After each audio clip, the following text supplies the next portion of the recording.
थी अपनी कराची से? भाई हमने तो इसका ऐलान पहले 3 महीने से तैयारी की है और सबसे पहले हमने शटर डाउन की आपको बताया कॉल दी है और ये साफ ज़ाहिर है काम हो नहीं गया। पेट्रोल की कीमत जो 2 गुना से भी ज़्यादा बढ़ गई है। बिजली के जी अब तो कम कर नहीं, ये तो क्या ना कौम के साथ के मतलब 30 बढ़ाकर 12 रुपये कम कर देना, 20 रुपये बढ़ाकर 10 रुपये कम कर देना। 12 फरवरी को जब हमने ऐलान किया था उस वक्त पेट्रोल कीमत 249 रुपये थी, आज 270 रुपये है। आप ये देखें, ये कौम के साथ मजाक है। और इसी तरह डीजल की कीमत उस वक्त आज से 10 से 15 रुपये कम थी, जो इन्होंने बैक वक्त 30 रुपये कम किया है। तो ये तो कौम के साथ मजाक है कि कोई एहतजाज के लिए निकले तो आप फ़ौरन 10 रुपये 5 रुपये कम कर दें और जब कोई ना बोले तो आप 15-20 रुपये बढ़ा दें। अच्छा हाफिज़ साहब, ये बताइएगा कौम की बेटियों को तो सड़कों पर लाया जा रहा है, जबकि खुद अपनी जो बीवी है उनको 7 पर्दों में अदालत में लाया जाता है। ये तो कौम को सोचना चाहिए ना, ये कौम को सोचना चाहिए क्योंकि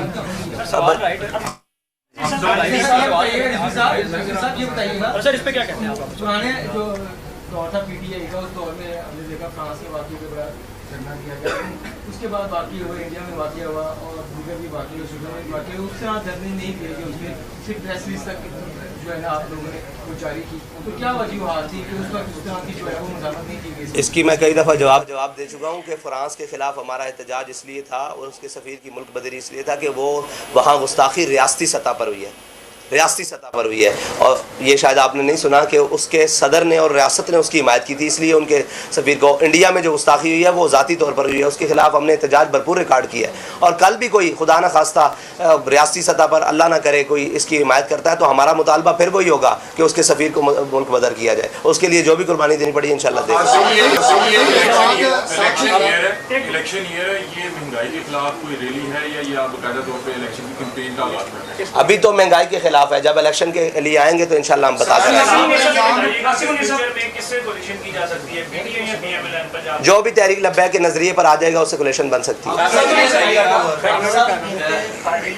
हुकूमत की वजह से नहीं, इसके पीछे पूरी माशी ढांचा और टैक्सेस और लीवीज और ड्यूटीज वगैरह, जब तक वो कम नहीं होंगी और हुक्मरानों और ब्यूरोक्रेसी की अय्याशियाँ कम नहीं होंगी, आप तो ये एहतजाज बेमाने रहेगा, इसलिए कि वो इसी फार्मूले के तहत 5-10 रुपये फिर कम कर देंगे।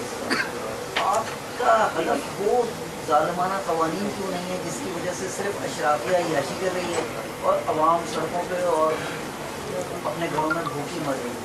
आपका टारगेट वो होना चाहिए ना जिससे महंगाई की जड़ ही ख़त्म हो जाए। उस तरफ आपकी नज़र क्यों नहीं है? बहुत अच्छा सवाल किया आपने। देखें, हमने फार्मूला दिया, हमने ये कहा कि आप 800-700 सीसी वाले के लिए पेट्रोल की कीमत ये रखें, बाइक्स वालों के लिए ये रखें, बड़ी गाड़ियों वालों के लिए ये रखें। इसकी जद में अशराफिया ही आ रहा है और लोग पूछ रहे हैं कि आपसे किसी ने रब्ता किया? हमसे हुकूमत ने तो रब्ता नहीं किया, लेकिन जो हुकूमत के वो पाले हुए लोग हैं जो इसके कमीशन खाते हैं उन्होंने हमसे रब्ता किया। क्या आप ये क्या करने जा रहे हैं? आप भी पर लीटर कोई हमसे कमीशन ले लें, हमसे कोई बात कर लें, तो इसका मतलब है हमारा तीर बहदफ हुआ, हमारा तीर बहदफ हुआ। उनको थोड़ी परेशानी का सामना करना पड़ा। वो हमसे कह रहे हैं कि आप हमसे वो ले लें, क्या नाम है उसका, कमीशन लें पर लीटर और आप अपने अकाउंट्स बताएं, हम उनके अंदर पैसे भेजने के लिए तैयार हैं। हमने कहा हमें नहीं चाहिए, हम कौम के साथ खड़े हैं और कौम के लिए पेट्रोल सस्ता करो। दूसरा बात है, हमने एक पूरा वाइट पेपर दिया इनको कि आप जनाब 3000 सीसी 5000 सीसी वाली गाड़ियों के लिए ये पेट्रोल की कीमत रखें और नीचे ये रखें, ताकि गरीब को आसानी हो और अशराफिया को और ब्यूरोक्रेसी को और एस्टेब्लिशमेंट को और जो इसमें मुल्क में मुफ्त चीज़ें इस्तेमाल कर रहे हैं उनके लिए ये कीमतें रखें और उनको ये टैक्सेस लगाएं, ताकि उनको पता लगे कि इसकी कौम को कीमत क्या देनी पड़ती है। आप समझते हैं कि आपको मार्च की इजाज़त मिल जाएगी, जबकि हालात इतने नाजुक हो गए हैं। लाहौर में ज़मान पार्क को बंद किया है, लाहौर वाले परेशान हैं।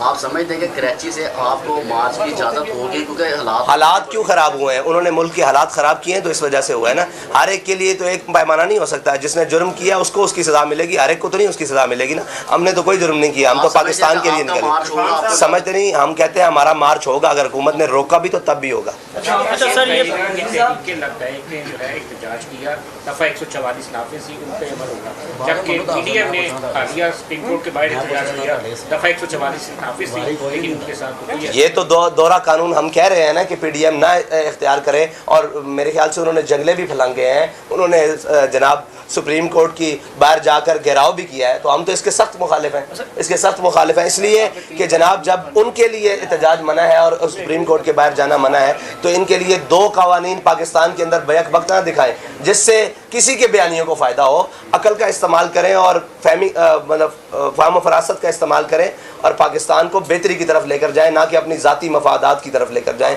और ज़ाती बका की तरफ लेकर जाएं। सब ये बताइएगा कि आपका ये जो मार्च है ये कराची से 22 को शुरू होगा और कब पहुंचेगा, कितने दिनों में इस्लामाबाद पहुंचेगा, और दूसरा ये भी बता दीजिएगा कि ये आगे जो धरने की शक्ल भी इख्तियार कर सकता है, कितने दिन का शेड्यूल इसका बता जी। हमारा रूट प्लान मौजूद है, वो आपको दे दिया जाएगा सोशल मीडिया और मीडिया के ज़रिए भी, और पेपर्स में भी इंशाल्लाह रूट प्लान वो सारी चीज़ें हैं GT रोड के थ्रू आ रहे हैं। और दूसरी बात है कि आपने कहा कि धरना और ये वो, जब तक हमारे मुतालबात ना माने गए इंशाल्लाह हम रोड पर रहेंगे, अपनी बात मानेंगे। सलाह आम है यारान नुक्ता दान के लिए जी। अब तक तो तहरीक लब्बैक के ज़ेर तमामी है जी। इलेक्शन जब मुद्दत पूरी हो जाएगी असम्बली की, उस वक्त फिर हम आपको बताएंगे कि इलेक्शन किस तरह। ये बताएं कि इस वक्त इमरान खान की इस्टेब्लिशमेंट से लड़ाई हो रही है और जाहिर है आप भी इस्टेब्लिशमेंट के खिलाफ हैं। इस बुरे वक्त में अगर इस्टेब्लिशमेंट आपको शाखे ज़ैतून पेश करती है और इस मुश्किल से निकालने के लिए आपसे कोई तामुल चाहती है, तो क्या आप लॉन्ग मार्च के ज़रिए जो इमरान खान का जो एक है इंतशार, उसकी तवज्जो बटाने के लिए इस्टेब्लिशमेंट की मदद करेंगे? देखें जी, हम हरगिज़ उस किसी की मदद नहीं करेंगे जिसका आइनी हक पाकिस्तान में अपनी हुदूद से बाहर जाता है। हम हर वक्त हर लम्हा पाकिस्तान की मदद करेंगे।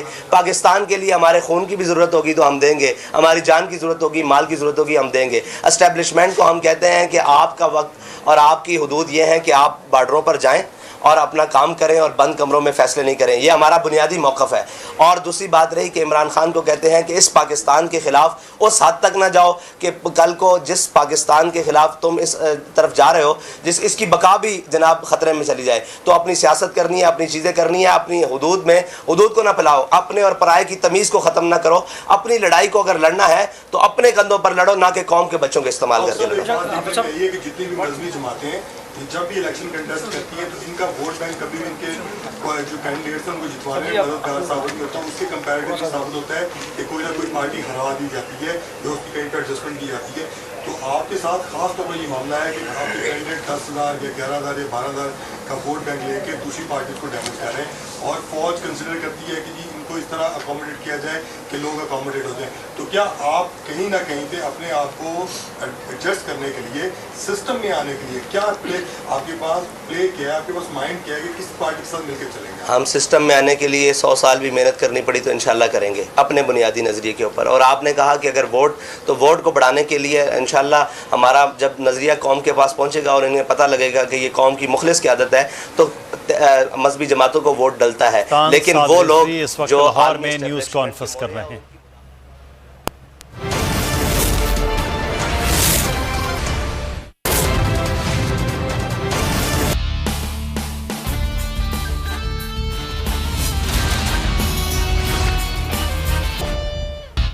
अस्सलामुअलैकुम, the special report with Mudassar Iqbal के साथ हाजिर खिदमत है। नाज़रीन,